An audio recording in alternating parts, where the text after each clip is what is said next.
25મી ફેબ્રુઆરી 2026નો વિધાનસભાનો દિવસ દોસ્તો આજે ખૂબ જ દુઃખ સાથે જણાવવું પડે છે કે જ્યારથી આમ આદમી પાર્ટી ગુજરાતભરના લોકોના દિલમાં જગ્યા મેળવી રહી છે, આમ જનતા, સામાન્ય માણસ, છેવાડાના લોકો આમ આદમી પાર્ટીને આશીર્વાદ આપીને, પ્રેમ આપીને પાર્ટીને મજબૂત બનાવી રહ્યા છે, એ બાબત બીજેપીથી જોવાતી નથી. આમ આદમી પાર્ટી ગુજરાતમાં મજબૂત બની રહી છે, એનાથી ભાજપના પેટમાં નકલી તેલ રેડાય છે અને એટલે ગુંડાગીર્દી ઉપર ઉતરી આવ્યા છે.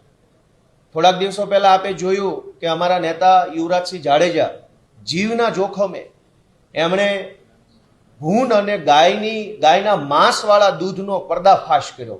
એ પણ ગુજરાતની અંદર પેદા થાય છે. ભૂંડ અને ગાયનું માંસ નાખી, યુરિયા ખાતર નાખી, ઝેરી કેમિકલ વાળું દૂધ બનાવી ગુજરાતના વિવિધ દૂધ સંઘોમાં ભરનારા માફિયાઓનો પર્દાફાશ યુવરાજસિંહે કર્યો.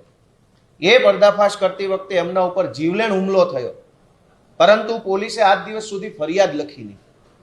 જે કામ ગુજરાતની સરકારે કરવાનું હોય, જે કામ સરકારના વિભાગે કરવાનું હોય, એ કામ તો યુવરાજસિંહ કરી રહ્યા છે. યુવરાજસિંહને એવોર્ડ આપવાના બદલે, સન્માનિત કરવાના બદલે એમના ઉપર હુમલો કરનારા માફિયાઓને ભાજપની સરકાર છાવરે છે. એ બહુ દુર્ભાગ્યપૂર્ણ છે. અને જ્યારથી આમ આદમી પાર્ટી મેં કીધું એમ મજબૂત બની, તો હુમલાઓની રાજનીતિ ચાલુ થઈ. ગઈકાલે ગોંડલના અમારા આમ આદમી પાર્ટીના નેતા જિગીશાબેન પટેલ ઉપર મહિલાઓના ટોળા દ્વારા હુમલો કરાવવામાં આવ્યો. ત્યાં ગોંડલ નગરપાલિકા વિસ્તારના કેટલાક પ્રશ્નોને લઈ આમ જનતાએ જિગીશાબેનને રજૂઆત કરી કે અમારા મત વિસ્તારમાં, અમારા વિસ્તારમાં આ પ્રશ્ન છે, તમે સાંભળવા આવો. સામાન્ય જનતાને ભાજપના માણસોથી કોઈ ઉમ્મીદ, અપેક્ષા નથી, કેમ કે ભાજપના માણસો કામ ઓછું અને ગુંડાગીર્દી જાજી કરે. એટલે જનતાએ પોતે જિગીશાબેનને ત્યાં બોલાવ્યા અને જ્યારે જિગીશાબેન ત્યાં ગયા ત્યારે ભાજપના કોઈ ગુંડા જેવા કોર્પોરેટરે મહિલાઓનું ટોળું મોકલી કાયરતાપૂર્ણ હુમલો એક મહિલા ઉપર કરાવડાયો. બહુ મરદ મૂછાળા હોત તો આવું તું પોતે સામે અને કરવી હતી લવારી, તો તમને ખબર પડે કે અમારી જિગીશાબેનમાં કેટલો દમ છે.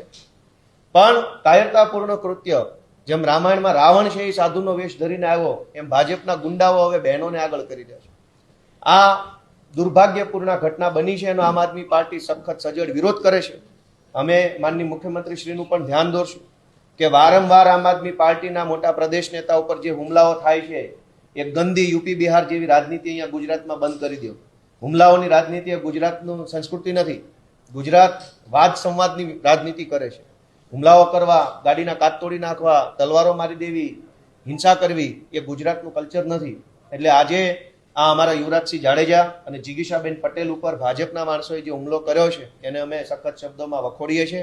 માનનીય મુખ્યમંત્રીશ્રીને પણ અમે રજૂઆત કરશું અને આવા પ્રકારના હુમલા ભવિષ્યમાં ન થાય તે માટે આમ આદમી પાર્ટી સડકથી લઈ સંસદ સુધી વિરોધ કરશે અને લોક જાગૃતિ કરશે.